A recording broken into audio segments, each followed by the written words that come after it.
दिन में तू ना हो वो दिन ही नहीं, जिस जीवन में तू ना वो जीवन नहीं। दूसरा तीमुथियुस दूसरा अध्याय का 3 वचन। मसीह यीशु के अच्छे योद्धा की नाई मेरे साथ दुख उठा।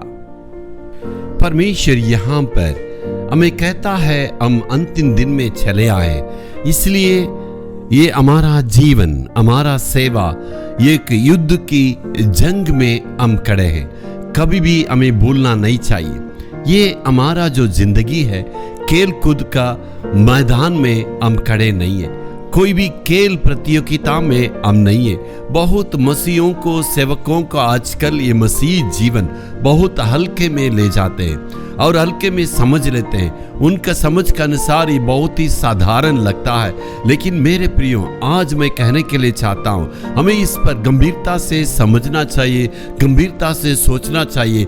मसीह जीवन एक साधारण मामूली जीवन नहीं है, खेल कूद का मैदान में हम खड़े नहीं हैं, हम परमेश्वर के लिए एक योद्धा के समान है।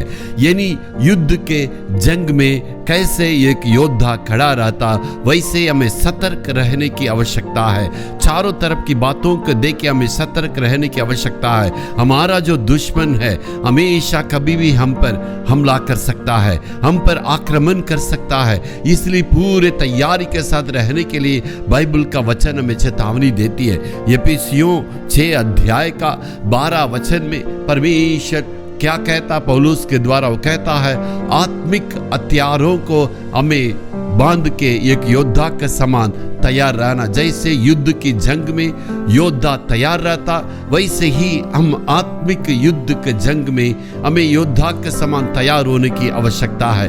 उस 6 अध्याय का 12 और 14 वचन में आप देख सकते हैं एक एक हथियार के बारे में कहते हैं। उद्धार का टोप, धार्मिकता का जीलब, तैयार सुसमाचार की जूतियां का जैसे, और सत्य का कमरबंद। इस प्रकार एक आत्मिक तलवार जो शैतान जिस पर हमें आक्रमण करता है, शैतान पर सही वक्त में हमें आक्रमण करने के लिए विश्वास का ढाल लेके तैयार रहना है, आत्मिक तलवार लेके तैयार रहना, उद्धार का टोप पहन के हमें तैयार रहना, हमेशा तैयार रहने की सुसमाचार की जूतियां पहन के हमें तैयार रहना। इस प्रकार हम आत्मिक युद्ध में रहते हैं मेरे प्यारों, इसलिए हम इस आत्मिक युद्ध में कभी भी हल्के में नहीं लेना है। हम परमेश्वर की सारे हथियार बांध के उस योद्धा के समान तैयार रहेंगे और उस युद्ध में हम परमेश्वर के संग रहेंगे। जय हमारा है।